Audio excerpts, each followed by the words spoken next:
एकं गुरुं वन्दे भवबन्धविमुक्तये ज्ञानप्रतापविलसत्वचनामृतं च अद्वैतभावपटुताहितबुद्धिरस्य ज्ञानेश्वरस्तु भगवान् अवतीर्णैव श्रीरङ्गनाथ गुरुराज नमोऽस्तु तुभ्यम्। गुरुतिथि ज्ञान, ज्ञानी आत्मदर्शन, दर्शनी समाधान अति जैसे। ज्ञानेश्वर महाराज मनुष्य देहात आलेल्या जीवाला उपदेश करतात की प्रत्येक जीवाला गुरु शिवाय ज्ञान मिळणं शक्य नाही, कारण गुरु म्हटलं की तिथं ज्ञान असतं। गुरु तेथे ज्ञान, ज्ञानी आत्मदर्शन। गुरुच्या ठिकाणी ज्ञान आहे, कबूल आहे, पण त्यांच्या ठिकाणी असलेल्या ज्ञानाचा आम्हाला काय उपयोग? तुम्हाला ज्ञान आहे, तुमच्या ज्ञानाचा आम्हाला काय उपयोग, असा कदाचित शंका येईल। तर पुढं मौली सांगतात, ज्ञानी आत्मदर्शन। त्यांनी सांगितलेल्या ज्ञानातून तुम्ही आत्मा आहेत असं तुम्हाला तुमचं आत्मरूपानं दर्शन घडणार आहे। क्या बात आहे! ही ओळख आहे, ही खूण आहे। जे तुम्हाला तुमच्या आत्मस्वरूपाची ओळख करून देतात त्यांना सद्गुरू म्हणावं। सद्गुरू कशाला म्हणावं? जे तुम्ही न मरणारे परमात्मा आहेत अशी तुमची ओळख करून देतात ते सद्गुरू आहे, ते सत्शास्त्र आहे, ती सत्संगती आहे, ते सत्कर्म आहे। म्हणून जे तुम्ही न मरणारे परमात्मा आहेत असं लक्षात आणून देतात ते सद्गुरू आहेत, ते सत्शास्त्र आहे, ती संगती सत्संगती आहे, ते कर्म सत्कर्म आहे। म्हणून ज्या संगतीमध्ये, ज्या कर्मामध्ये, ज्या शास्त्रामध्ये, ज्या देवानं, ज्या गुरुनं तुम्ही न मरणारे परमात्मा आहेत असं कळून दिलं नाही आणि तुमचा उपयोग करून घेतला, त्याला सद्गुरू म्हणू नये, त्याला सत्शास्त्र म्हणू नये, त्याला देव म्हणू नये, त्याला सत्संगती म्हणू नये, त्याला सत्कर्म म्हणू नये। ही पोथी नाही, अनुभव आहे।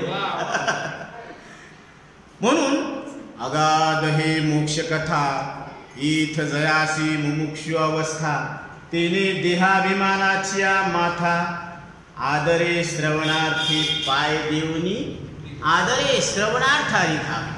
ही अगाध हे मोक्ष कथा आहे, हे कधी न ऐकलेली मोक्ष कथा आहे। म्हणून ही अपूर्वता सांगितलेली आहे। आतापर्यंत आपल्याला आपल्याबद्दल कुणी असं सांगितलं का की न मरणं असतं आणि ते तुमचं स्वरूप असतं? बोला, असं कोणी बोललं? नाही बोललं। आणि यदा कदाचित जे बोलत असतील तर त्यांच्यावर वचनावर आपण विश्वास ठेवला का? काय कारण आहे? कारण त्यांच्या वचनावर आपण विश्वास ठेवला नाही। कशावरून? आपल्याला हा नरदेह मिळाला, हा नरदेह ज्या अर्थी मिळाला त्या अर्थी आपल्याला साधू संतांची भेट होऊन त्यांनी तुम्ही न मरणारे परमात्मा आहे लक्षात आणून देऊन आपण ते म्हणणं स्वीकार केलं नाही, म्हणून आपल्याला हा नरदेह मिळाला। नाहीतर ज्ञानदेवा चित्ती हरिपाठ नेमा, मागिली या जन्मा मुक्त झालो, जन्म नाही रे आणिक तुका म्हणे माझी भाल। तुकोबरा शपथ घेऊन सांगायला लागले की तुम्हाला जन्म नाही। न जायते म्रियते वा कदाचिन, नायम भूत्वा भविता वा न भूयः, अजो नित्य शाश्वतो अयम पुराणो, नायम हन्ति न हन्यते हन्यमाने शरीरे। अर्जुना, आत्ता इथं कानाद्वारे शब्दाला जाणणारा कसा आहे? तर तो न दिसणारा, न बदलणारा, न मरणारा परमात्मा आहे। कारण जे मरत नसतं त्याला देव म्हणत असते। तुम्ही कुठल्याही व्यक्तीला विचारा, देव मरतो का? काय उत्तर येईल? नाही। सबका मालिक एक। मग सगळ्या संप्रदायामध्ये सर्व धर्मां परित्यज्य मामेकं शरणं व्रज. कारण कुठलाही धर्म एक धर्म दोन्ही धर्म. कारण प्रत्येक धर्मामध्ये कोणालाही दुःख देऊ नये आणि स्वतः दुःखी होऊ नये हे कॉमन आहे, साधारण आहे, जनरल आहे की स्वतः दुःखी होऊ नये आणि दुसऱ्यांना सुद्धा दुःख देऊ नये. अहिंसा परमो धर्म. कारण जर आपण शास्त्रामध्ये पाहिलं तर पंचमहापातक सांगितले आहे. आपल्याला वाटतं की कोंबडं कापणारं महान पापी आहे का? कारण त्यानं एक जीव मारला. आता तुम्ही जीवशास्त्र उघडा, प्रत्येक वनस्पती कशी आहे? सजीव आहे. मग झाडाला तोडणं अपराध आहे का नाही? आहे. मग आपण बेलपत्राला जातो झाडाजवळ, ती बेलपत्र तोडतो आणि महादेवाला वाहतो, श्री शिवाय नमस्तुभ्यम. पण ते बेलपत्र तोडलं ना आपण, ते तोडल्यामुळं काय झाली?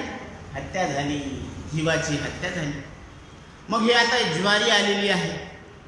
ज्वारी म्हणजे ते त्याच्यातले जे दाणे आहेत, रास आहे, ते जीव आहे. मग 5 किलो ज्वारीमध्ये किती असे दाणे आहेत? मोजले का? ते नाही मोजता येत. मोजा. आणि ते दळण आणायला सांगितलं. ते दळण आणलं म्हणजे काय केलं? त्याला रगडले म्हणजे तितके जीव मारले. मग तितक्या जीवाची हत्या झाली म्हणजे हे पाप झालं का पुण्य झालं? मालकीनबाईला वाटतं पुण्य झालं, मालकांनी दळण आणून दिलं. पण शास्त्राच्या दृष्टीनं हे पाप झालं, कारण इतक्या जीवाची आपण काय केली? हत्या केली. आता आपण गणपती बाप्पाला प्रदक्षिणा मारतो. मग प्रदक्षिणा किती मारल्या? 1000 प्रदक्षिणा मारल्या. पण 1000 प्रदक्षिणा मारल्यानंतर आपल्याला वाटतं की आता आपल्याला पुण्य झालं. बरोबर आहे? ठीक आहे, पुण्य झालं. पण तुमच्या त्या 1000 प्रदक्षिणा मारण्यामध्ये पायाखाली किती मुंगळे मेले, किती मुंग्या मेला, ह्याचं कधी काउंटिंग केलं? ह्याच्याकडे लक्ष होतं. म्हणून भगवंतानं महर्षी नारदांना सांगितलं की हा व्यक्ती माझा परमभक्त आहे. महर्षी नारदांनी विचारलं, का देवा? नारायणा, का? कारण हा दिवसभर काबाड कष्ट करतो आणि 3 वेळेस माझं नाव घेतो. सकाळी उठल्यावर, दुपारी जेवण झाल्यावर आणि संध्याकाळी झोपायच्या आधी हे माझं नाव घेतो आणि झोपत असतो. हा दिवसातून प्रत्येक दिवशी 3 वेळा माझं नाव घेतो. हा सर्वात श्रेष्ठ भक्त आहे. देवा, मग आता महर्षी नारदांना वाटलं की हे माझ्यापेक्षाही श्रेष्ठ कसं? तर त्यावेळेस भगवंतानं सांगितलं, काही हरकत नाही, हे दुधाचं पात्र घ्या आणि संपूर्ण पृथ्वीला एक प्रदक्षिणा मारा. पण ध्यानात ठेवा, या दुधातलं एकही थेंब सांडू नये. तर त्यावेळेस महर्षी नारदांनी पृथ्वीची प्रदक्षिणा मारली आणि ते भगवंताकडे आले. देवा, एकही थेंब सांडू दिला नाही. या पृथ्वी प्रदक्षिणेमध्ये महर्षी नारद, तुम्ही किती वेळा नामस्मरण केलं? ते म्हणे, देवा, माझं सगळं लक्ष त्या दुधातल्या वाटीतल्या दुधात होतं की त्याच्यातला एकही थेंब सांडू नये. म्हणजे माझं लक्ष दुधावर होतं. महर्षी नारदा, तू काबाड कष्ट करून जीवन संसारी सभ्यतेने, शहाणपणानं, सरळपणाने जगत आहे, पण माझं 3 वेळाच नाव घेत आहे आणि तुला एकदाही माझ्या मुखातून नाव आलं नाही. म्हणून तो सगळ्यात श्रेष्ठ भक्त आहे. म्हणून सर्व कार्य करिता हरी बोला. हरी बोला देता, हरी बोला घेता, उठता बैसता हरी बोला, भांडता कांडता हरी बोला. जर आपल्याला शिव्या द्यायच्या असल्या ना, तुझ्या मायचा हरी, माझ्या मायचा हरी, अशी शिवी द्या ना. काय बिघडलं? अहो, शिवी देऊन जर हरी येत असेल तर ती शिवी चांगली आहे का वाईट आहे? आपल्या हृदयावर हात ठेवून बोला, कसं वाटतं? एरी आपल्याला धुरड्याच्या दिवशी नको असताना ते शब्द ऐकायला मिळतात. आपल्या मनात असती का इच्छा हे ऐकावं म्हणून, पण कानावर ते शब्द पडतात का नाही? मग जर हरी शब्द उच्चारला, हरी हरी तुम्ही म्हणारे सकळ, तेने माया जाळ तुटतील, अनिक नका पडू गबाळाचे भरी, तिथे आहे थोरी नागवन. हरी हरी तुम्ही म्हणारे सकळ. काय होईल हरी हरी म्हटल्यानं? त्यांनी सांगितलं तेने माया जाळ तुटतील. आता आपल्या ठिकाणी मायेचं जाळं आहे. कशावरून? कारण आपण मरणाऱ्या देहाला मी समजायला लागलो, खोट्या जगाला खरं समजायला लागलो. मी देवाहून वेगळा नसताना मी देवाहून वेगळा समजायला लागलो. हे काय आहे? हे मायेचाच काय आहे? भाग आहे. म्हणून माया विघ्ने भ्रमला खरे, म्हणता मी माझे नि घरे, हे तो संपत्तीचे वारे साचू कार्य जाईल. म्हणून भगवंतानं जी सामग्री दिलेली आहे, ही सामग्री कशासाठी आहे? म्हणून मानवी जीवनाचं लक्ष हे उत्कृष्ट असायला पाहिजे, उंच असायला पाहिजे. उंच देवाचे चरण तेथे झाले अधिष्ठान. उंच देवाचं चरण आहे. म्हणून नाथ महाराज सांगतात, जागे रहा वरल्या आळी, महारणीने दिली आरोळी. नाथ महाराज तुमच्या आमच्यासाठी महारणीचं सोंग घेऊन आले. महारणीने दिली आरोळी, जागे रहा वरल्या आळी. वरल्या आळीला म्हणजे आत्मस्वरूपावर तुम्ही जाग राहा. कारण इथं नाथ महाराजांनी सांगितलेलं आहे. काय सांगितलेलं आहे?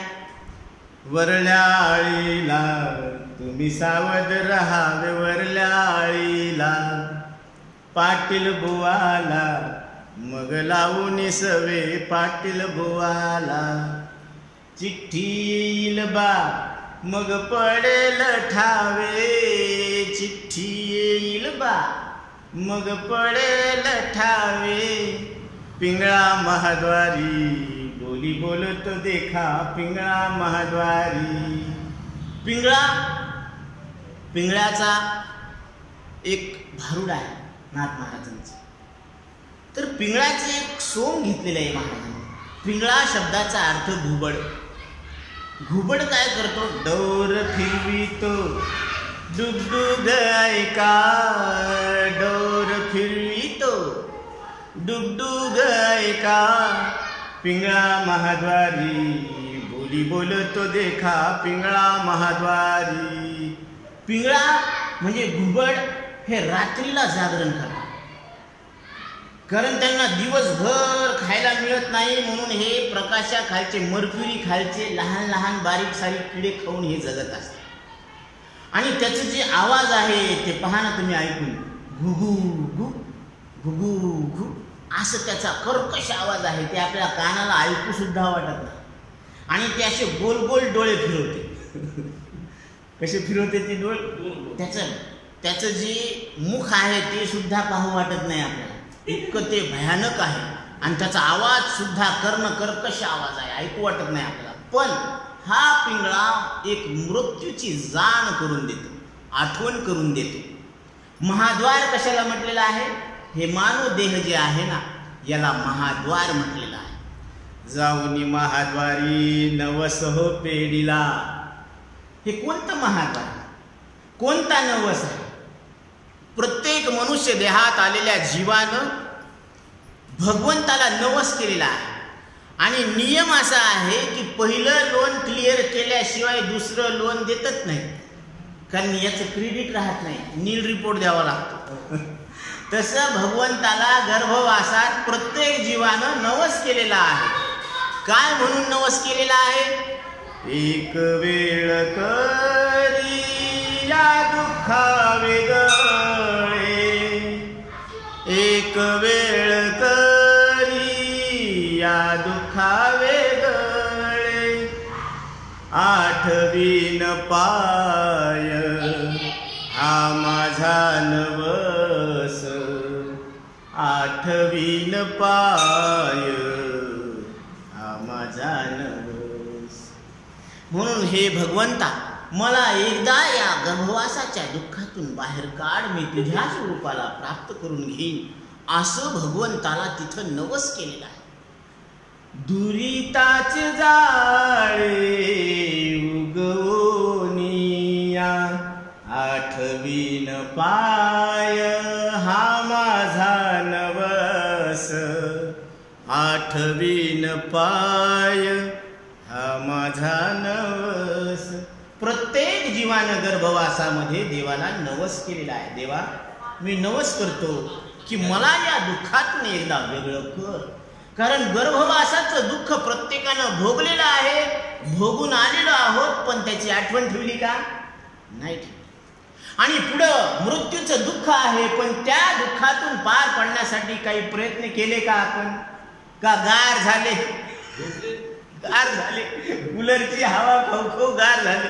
कारण बाहेर पळायला लागलं आणि घरात गेलं की कूलरनं मस्त झोप घ्यायला लागली. औट हात का मानव देह अल्लाह ने तुझको दिया खाया पिया सुख से सोया यो ही उम्र गवाया खाया पिया सुख से सोया यूं ही उम्र गवाया भजोरे मन गोविंदा भजोरे मन गोविंदा. खाया पिया सुख से सोया चादर तान के सोया. कसा झोपला? असा आखूड नाही झोपला, चादर तान के सोया. म्हणून हे जीवन कशात चाललं लागलं? खाण्यामध्ये, पिण्यामध्ये, वस्त्र चांगले चांगले परिधान करण्यामध्ये, अलंकार घालण्यामध्ये, सगळ्या हे सगळं दिखाऊ झालं आपलं काम. बरं आपण आपल्यासाठी किती वेळ द्यायला लागलो? बरं जाऊ द्या, ठीक आहे, शरीर चांगलं राहण्यासाठी आपण काय करायला लागलो? कारण हे शरीर मामूली नाहीये. औट हात का मानव देह अल्लाह ने तुझको दिया. हे 3.5 हाताचा जो देह आहे, मानव तन अनमोल रे इसे मिट्टी में ना तोल रे अब तो मिला है फिर से मिलेगा कभी नहीं कभी नहीं कभी नहीं रे मानव तन अनमोल रे. मिट्टी में मिल गए वो कई बादशाह जिन्हें गुमान था मगर वो पत्थर भी नहीं डूबे जिस पर प्रभु श्री राम का नाम था. म्हणून प्रत्येक जण अहंकारामध्ये जगत आहे, पण इथं अहंकार रहित जीवन जगा असं ज्ञानोबाराय आपल्याला तुम्हाला मला शिकवतात. कारण अहम देवनी शंभू शांभवी झाला. अहम जळावा लागतो मग शांभवी होत असतो. म्हणून महादेव देवाधिदेव महादेव कहलाय. कारण आधी अहम जाळावा लागला. अहंकार गेला तुका म्हणे देव झाला. अहम आकार, मी आकारवान आहे अशी जी अंतःकरण वृत्ती आहे तिला अहंकार म्हणतात. आणि हा अहंकार दिसत नाही, हे मन दिसत नाही. शरीर दिसतं, तुमचं शरीर मला दिसतं. हे मोठी आई आहे, ही ताई आहे, हे भरदम काका, हे वाल्मिक साहेब, ती ताई आहे. तर हे आपल्याला बाहेरचं शरीर दिसायला लागलं, बाहेर रूप दिसायला लागलं. पण इथं मन आहे, ते दिसायला का? नाही दिसत. तुमची इंद्रिय दिसतेत का? नाही. म्हणून भगवान गीतेमध्ये सांगतात, मनसष्टानि इंद्रियाणि प्रकृती स्थानी कर्षति शरीरम यद्वापिनोति यच्चाप्युत्क्रामतीश्वरः. अर्जुना, तुझ्या जवळ असलेले हे इंद्रिय हे जगापेक्षा श्रेष्ठ आहे. कारण जगाचं ज्ञान जगानं होत नाही, जगासारखे न दिसणाऱ्या इंद्रियांनी होत आहे. म्हणून जगापेक्षा तुझ्या जवळ इंद्रिय श्रेष्ठ आहे. कारण डोळा फार महत्वाचा आहे. नयन है तो चैन है नहीं तो बेचैन है. डोळा असल्यावर सृष्टी. म्हणून जागृत अवस्था नेत्रस्थान डोळा. म्हणून कबीर सूरदासांना डोळे नव्हते, पण देवाला भेटण्याची इच्छा होती, उत्कंठ इच्छा होती. मला माझ्या गिरधर गोपाल जवळ कुणीतरी न्या, मला गोविंदाचं दर्शन करायचे, मला कुणीतरी घेऊन चला. कारण द्वारका जवळच होती, अर्धा पाऊण तासाचा रस्ता होता. सूरदास प्रत्येकाला विनंती करायला लागले, पण कुणी यायला तयार नाही. कारण प्रत्येकाला वाटायला लागलं की यांना घ्यावं तर यांचं सामान बी घ्यावं, आपलं सामान परत यायला सांभाळत बसा, म्हणून कुणी त्यांचा हात धरायला तयार नाही. शेवटी गोविंदालाच काळजी लागली, त्याच्याच हृदय द्रवीभूत झालं आणि गोविंदानं एका बालकाचं रूप घेऊन सूरदासांना सांगितलं, बाबा कुठं जायचं तुम्हाला? ते म्हणले, मला द्वारकाधीशाचं दर्शन घ्यायची खूप इच्छा आहे, मला कुणी घेऊन जात नाही. त्यावेळेस तो बालक म्हणाला, बाबा मला सुद्धा तिथंच जायचे, द्वारकाधीशाचे दर्शन घ्यायचे, तुम्ही माझा बोट धरा म्हणजे मी तुम्हाला तिथं घेऊन जाईल. सूरदासांनी त्या मुलाचं बोट धरलं आणि सांगितलं, डोळ्याची पापण लवूस तर. मुलानं उत्तर दिलं, बाबा द्वारका आली. ते म्हणे, द्वारका आली? इतक्या लवकर द्वारका येत नाही, तू दिल्लगी करायला का? ते म्हणे, नाही म्हणे, पहा म्हणे आरतीचा आवाज यायला लागला, शंखध्वनी झालेला आहे. ते म्हणे, हो म्हणे, शंखध्वनी झाला, आरतीचा आवाज यायला लागला, पण इतक्या लवकर कसं काय आलोत आपण? तर ते म्हणे, तू कोण आहे असं म्हणून परत बोट धरलं तर त्यांनी बोटाला झटका देऊन पळून गेली, अंतर्धान झाले भगवान.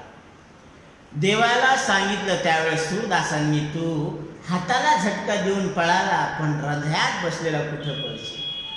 हृदय बंदी खाना केला आत विठ्ठल कोंडीला, हृदय बंदी खाना केला आत विठ्ठल कोंडीला.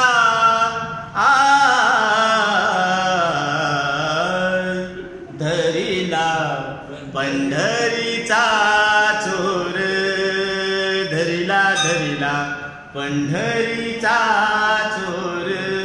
गळा बांधुनिया डोर, गळा बांधुनिया डोर, गळा बांधुनिया डोर, गळा बांधुनिया डोर.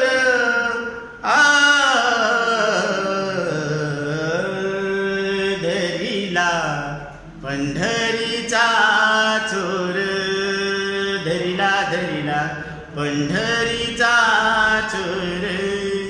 संसारातले सगळे नाते किती बांधून देवा. हा, पण देवा तुला माझा प्राण गेला तरी हरकत नाही, पण पै जीवे न सोडी मी तुला. म्हणून जीव घेतल्या विण चालवणे दी साधने ही सद्गुरूची भूमिका आहे. जीवाचा जीवपणाच घेऊन टाका, म्हणून जीव घेतल्या विण चालवणे दी साधने. कारण जीव घेतला की तो जीव न राहता देवच होऊन जातो. कारण जीव अवघे देव खोटा नागवी संदेह. प्रत्येक जीव हा स्वरूपानं परमात्मा आहे. कारण कुठलीही ज्योत ही अग्नी स्वरूप आहे. त्याला हात लावून पाहिजे, ते प्रेताला जाळणारा अग्नी आणि देवाजवळच्या निरंजनीवरचा अग्नी, त्याला हात बोट लावत पोळतं का नाही? पोळतं पोळतं. देवबाप्पाला बी पोळतं आणि बेकार माणसाला बी पोळतं. अग्नीचा स्वभावच आहे पोळणं. मग तसं जीवाचा स्वभावच आहे कळणं. द्योतनाथ दिव्य हा ज्याला कळतं तो देव आहे.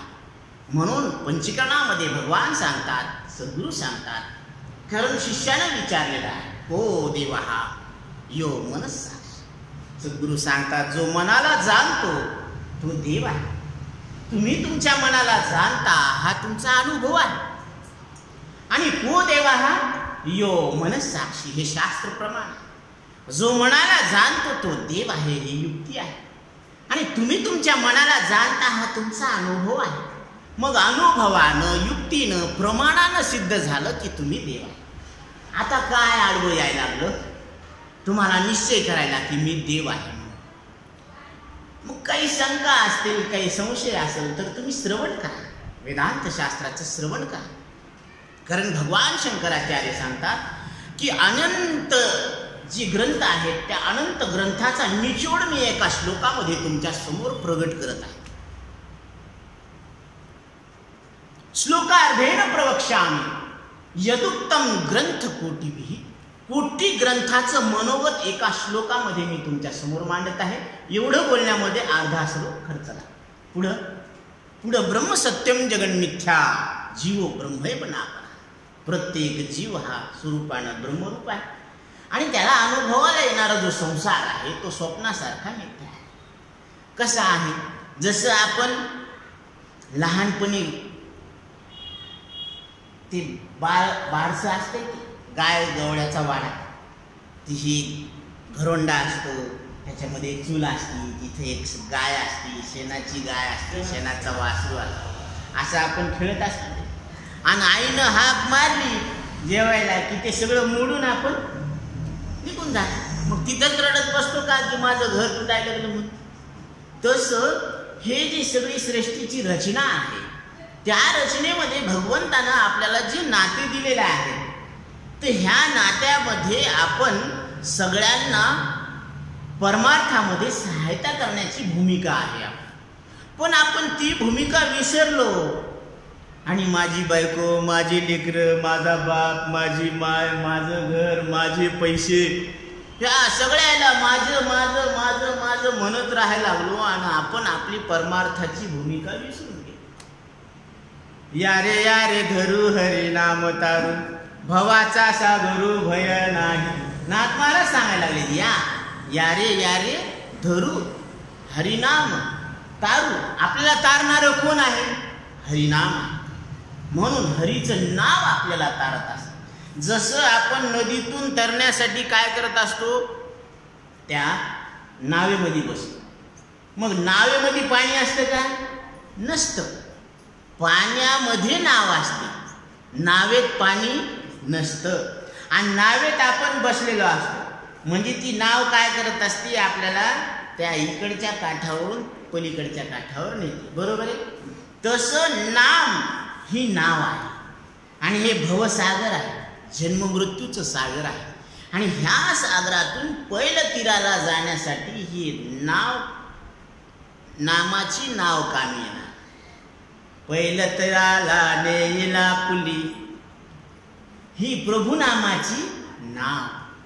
म्हणून प्रत्येकानं रामाचं नाव घ्यायला पाहिजे. राम म्हणता रामाची होईजे, पदी बैसोनी पदवी घेईजे, ऐसे सुख वचनी आहे, विश्वासे अनुभवे शोधूनी पाहे. तुम्ही विश्वास ठेवा आणि हे अनुभवानं लक्षात घ्या की तुम्ही म्हणजे मी या शब्दाचा अर्थ काय आहे. मी शब्दाचा अर्थ बालक म्हणावं तर बालपण राहिलं का? काय आता मोठ्याला म्हणलं तुम्ही बालक आहे तर रागी, पण खरंच मोठे आहे तुम्ही बालपण अनुभवलं पण आता राहिलं का? मग तुम्ही बालक म्हणत होते ते म्हणणं चुकीचं आहे का बरोबर आहे? चूक आहे ते. कारण बालपणा नष्ट झाला, पण नष्ट झालेल्या बालपणाला मी आता या तारुण्याला नष्ट न होता जाणायला, म्हणजे मी नष्ट न होणारा आहे आणि शरीर कसं आहे? नष्ट होणार आहे. म्हणून आचार्य सांगतात, अहम निर्विकल्पो निराकार रूपो विभुर्व्याप्य सर्वत्र सर्वेन्द्रियाणां सदा मे समत्वं न मुक्तिर्न बंधा चिदानंद रूप शिवोहम शिवोहम चिदानंद रूप शिवोहम शिवोहम. अहम निर्विकल्पो म्हणजे मी निर्विकल्प आहे. कारण जिथं मनाचा धर्म आहे विकल्प करणं, हे करावं का नाही करावं, करावं का नाही करावं असं ज्यावेळेस होतं ना त्याला मन म्हणते. आणि आता पोथीला जायचंच म्हणून निश्चय झाला, ह्याला बुद्धी म्हणायचं. आणि जे आपण ऐकलं त्याचं मनामध्ये चिंतन करणं ह्याला चित्त म्हणायचं. आणि हे काम कुणी केलं? मी केलं, याला अहंकार म्हणायचं. म्हणून आचार्य परत सांगतात, मनोबुद्ध्यहंकार चित्तानि नाहं न च श्रोत्र जिह्वे न च प्राणनेत्रे न च व्योम भूमिर्न तेजो न वायु चिदानंद रूप शिवोहम शिवोहम. मन, बुद्धी, चित्त, अहंकार हे एकाच माईची 4 लेकरं. कसं? जसं एका माईला 4 लेकरं आहेत, पण ते थोडं इंजिनिअरिंगचा कोर्स करायला म्हणून त्याला इंजिनियर म्हणते. ते दरवाजे दुरुस्त करायला लागला म्हणून त्याला सुतार म्हणायला. हे चांदीचे दागिने तयार करायला, सोन्याचे दागिने घडवायला लागला म्हणून याला सोनाराचं म्हणायला लागले. आणि हे गाडगे मडके घडवायला लागला, याला कुंभार म्हणाले. एकाच माईचे लेकरं आहेत ना, पण त्याच्या कामानुसार त्याला तशी नाव आहे. तसं मन हे संकल्प विकल्प करायला लागलं म्हणून त्याला मन म्हणायचं, निश्चय करायला लागली म्हणून त्याला बुद्धी म्हणायचं, हे एखाद्या विषयाचं चिंतन करायला लागलं म्हणून त्याला चित्त म्हणायचं. आणि हे काम मी केलेलं आहे, करते भोगतेपणाची जी भ्रांती त्याला अहंकार म्हटलं. पण हे तुम्ही नाही. मनोबुद्धी अहंकार चित्तानि नाहम म्हणजे मी नाही. न च श्रोत्र जिह्वे न च घ्राण नेत्रे, मी नाक नाही, कान नाही, जीभ नाही, त्वचा नाही. आणि मी नाही असं नाही, मी डोळा असतानाही आहे आणि डोळा नसल्यावरही मी आहे. डोळा असल्यावर मी पाहणारा म्हणून आहे आणि डोळा नसल्यावर आता पाहणेपणाचा व्यवहार नाही याला जाणणारा मी आहे. बरोबर? म्हणजे तुम्ही आहे तेव्हाही आहे ना आताही आहे. आता पायानं चलता येत नाही असं जाणणारी तुम्हीच आहेत. मग पाय नसले तरी तुम्ही आहेत आणि पाय असले तरी तुम्ही त्याच्या चालण्याच्या व्यवहाराला जाणणारे त्याच्याहून कसे वेगळे. म्हणून दुसऱ्या चरणात महाराज काय सांगतात, न च श्रोत्र जिह्वे न च घ्राण नेत्रे न च व्योम भूमिर्न तेजो न वायु चिदानंद रूप शिवोऽहं शिवो चिदानंद रूप शिवोऽहं शिवोऽहं. मी शिवस्वरूप म्हणजे कल्याण स्वरूप परमात्मा. प्रत्येकाला वाटतं की माझं कल्याण व्हायला पाहिजे. बरोबर? तुमचं कल्याण कशाने होईल? ह्या भौतिक वस्तूचा संग्रह केल्यानं होईल. अमाप गडगंज संपत्ती तयार जमा केल्यावर तुमचं हित होईल, कल्याण होईल. धन मिळवून या कोटी सवे नये रे लंगोटी, सवे नये रे लंगोटी. म्हणून तिथं कबीरदास आपल्याला सांगतात, मेरा मेरा सब ही यूं ही गवायो. माझं माझं म्हणून यानं काय केलं, सगळं आयुष्य गमवून टाकलं. 184 गिरकी म्याने यही फल है पाया. 184 गिरकी म्याने ये फल है पाया. भज रे मन गोविंदा, भज रे मन गोविंदा. हे 184 मध्ये गरगर गिरक्या माराय. पण याच्यातून आता कोण सोडवणार? म्हणून मदालसा आपल्या बाळाला, पाळण्यातल्या बाळाला उपदेश करते. काय उपदेश करते? कोसलियाने घर सुदृढ पै केले, निर्गमुन विचारिता तेने सुख मानिले. झाले रे तुझ तैसे आता याती भोगविले. मोक्षद्वार चुकलासी कैसे कर्म जोडले. पर्येदी मदालसा सोहम जो जो रे बाळा. निज ध्यानी निज पारे लक्ष लागो दे डोळा. बाळा एका हाताने झोका द्यायला लागली आणि दुसऱ्या हातानं हे अंगाई गीत म्हणते मदालसा माता. ज्ञानेश्वर महाराजांनी 40 अभंगाची रचना केलेली आहे. ही मदालसा कोण होती अजून आपल्याला माहीत नाही. तिचं चरित्र काय होतं अजून आपल्याला माहीत नाही. तिनं पाळण्यातल्या बाळाला काय उपदेश केला हे आपल्याला माहीत नाही. पण इथं माऊली सांगतात, कोसलियाने घर सुदृढ पै केले. जसा कोसल्याचा किडा असतो तर ते कुठून एक द्रव सोडत असतो, तोंडामधून काय करतो, एक चिकट द्रव सोडत असतो आणि 4 पाय असे असतात आणि तसंच समोर चलत असते.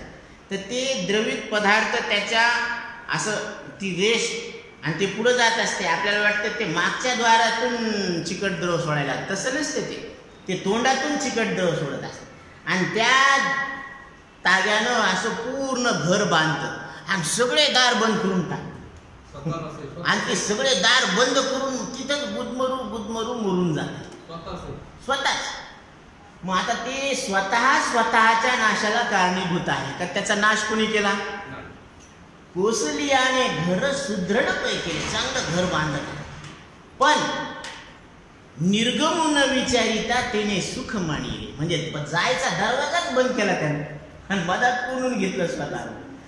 झाले रे तुझं तैसे याता याती भोगविले, तसं तुला झालेलं आहे, म्हणून तुला हे जन्म मृत्यूचे चक्र फिरावं लागायला लागलं. पुनरपि जननम पुनरपि मरणम पुनरपि जननी जठरे शयनम इह संसारे खलु दुस्तारे भज गोविंदम भज गोविंदम भज गोविंदम मूढमती. म्हणून आचार्य सांगतात ही प्रत्येक वेळी जन्म मृत्यूचं दुःख हे चक्र कवरच चालू द्यायचं. मग ह्याच्यातून बाहेर पडण्याचा मार्ग काहीतरी शोधा. फार मोठं आहे, फारच मोठं. म्हणून त्यांनी सांगितले निर्गम न विचारिता, म्हणजे बाहेर जाण्याचा मार्ग यानं स्वतःच बंद केला. याता याती भोगवे झाले रे तुझं तैसे मोक्ष द्वार चुकलासी कैसे कर्म जोडले. हे कसं कर्म जोडलं तू की मोक्ष द्वारच चुकून टाकलं. म्हणून महाद्वार आधी ओलांडावे मग देवदर्शन घ्यावे. आधी महाद्वार काय करायला पाहिजे? ओलांडायला पाहिजे. म्हणून महाद्वार ओलांडणं म्हणजे काय? हा देह मी नाही, माझा नाही आणि खरा नाही असा निश्चय करणं.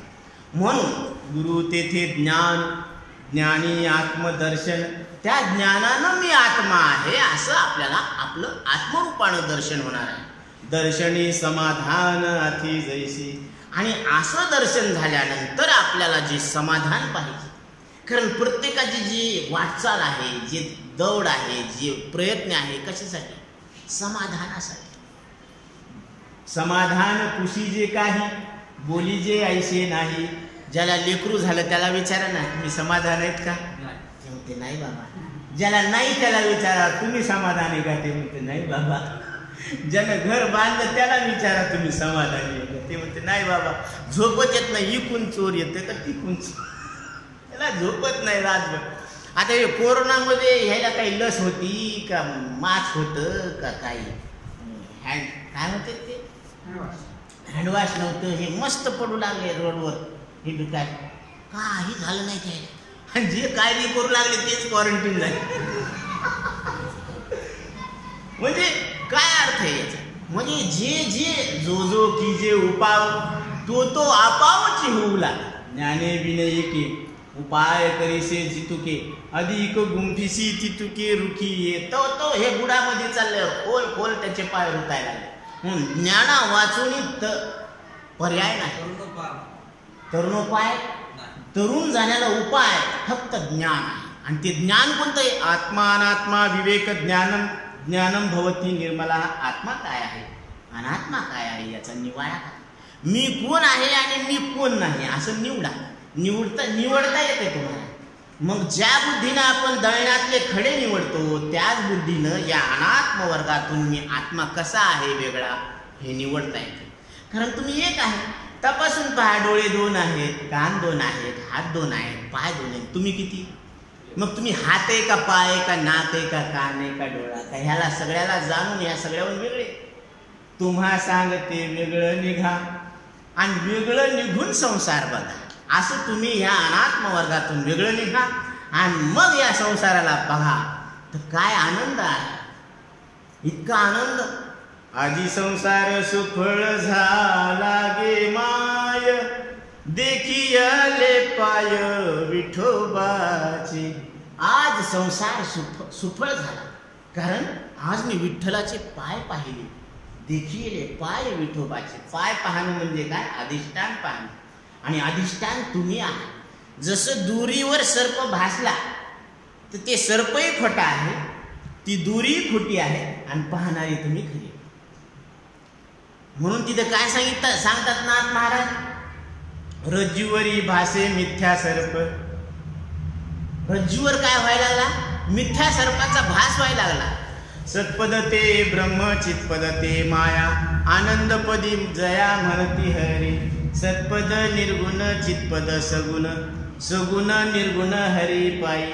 म्हणून सगुण आणि निर्गुण हे एकाच नाण्याच्या 2 बाजू आहेत. हे तुमचेच 2 रूप आहे. तुम्ही ज्यावेळेस आरशाला ह्या शरीराला पाहता तर ह्याचंच प्रतिबिंब असतं. मग इकडचा डावा तिकडचा उजवा दिसतो, पण ते याचंच रूप आहे ना. मग असे 100 आरसे लावले तर तुमची शोभा आहे का? कसं आहे? शोभा आहे. तसं हे जीव रूपानं, जड रूपानं, देव रूपानं, संत रूपानं कोण नडले? हे तुम्हीच नडले. म्हणून एका जनार्दनी एकपणे उभा चैतन्याची शोभा शोभत असे, असं आपल्याला आपलं दिव्यत्व लक्षात यावं. म्हणून इथं महाराज सांगतात, गुरु तेथे ज्ञान, ज्ञानी आत्मदर्शन, दर्शनी समाधान अति जैसे. आणि त्या दर्शनातून मग आपल्याला समाधान मिळत असतं, ज्याच्यासाठी आपण आयुष्यभर प्रयत्न करत असतो. आयुष्य फार महत्वाचं आहे. नाही केलं तर विसरल्या तयाची थोर झाली हानी, पचतील खाणी 84च्या. लक्ष 84 योनीमध्ये परत परत जन्मनं मरणं, जन्मनं मरणं. आणि हे सोपं नाहीये. जन्म आणि मृत्यू भयानक दुःख आहे. की जसं संसार दुःख मुळ चहूकडे इंगळ, विश्रांती नाही कोठे, रात्रंदिवस तळमळ. रात्रंदिवस तळमळ तळमळ होत असतो जीव कासावीस. म्हणून हे शरीर ईश्वरानं दिलेली सप्रेम भेट आहे, त्याचा आपण आदर करायला पाहिजे. विषय विज्ञान यंत्र सुखुची दे, हे विषयाचं ज्ञान होण्याचं पूजनीय यंत्र आहे. आणि याच्यामध्ये आपण ब्रह्मरूप आहोत अशी आपली ओळख होता येते, ओळख करून घेता येते. आणि त्याच्यासाठीच आपण या मनुष्य देहात आलो. तर आलेल्या नरदेहाचं सार्थक करून आनंदानं जीवन जगायला पाहिजे, असा सद आपल्याला ज्ञानोबराय निरोप देतात की योगिया साधली जीवन कला, ही आर्ट ऑफ लिव्हिंग, जीवन जगण्याची कला ही आपल्याला ज्ञानोबराय शिकवतात. आपण तसं शिकून तसं आचरण करण्याचा प्रयत्न करावा, असा आपल्याला माऊली निरोप देतात. झालेली सेवा माऊलीच्या चरणी अर्पण करून सेवेला पूर्णविराम देऊ. कुंडलिका वरदे हरी विठ्ठल, श्री ज्ञानदेव तुकाराम. विठ्ठल विठ्ठल विठ्ठल विठ्ठल. आता विश्वात्मके देवी, येणे वाग्यज्ञ तोषावे, तोषोनी मज द्यावे पसाय दानही. जे खळांची व्यंकटी सांडो, तया सत्कर्मी रती वाढो. भूता परस्परे जोडो, मैत्र जीवांचे दुरितांचे तिमिर जावो. विश्वस्व धर्म सूर्य पाहो, जो जीवांचिल तो ते लाहो. प्राणिजात वर्षत सकळ मंगळी, ईश्वर निष्ठांची मांदियाळी. अनवर्त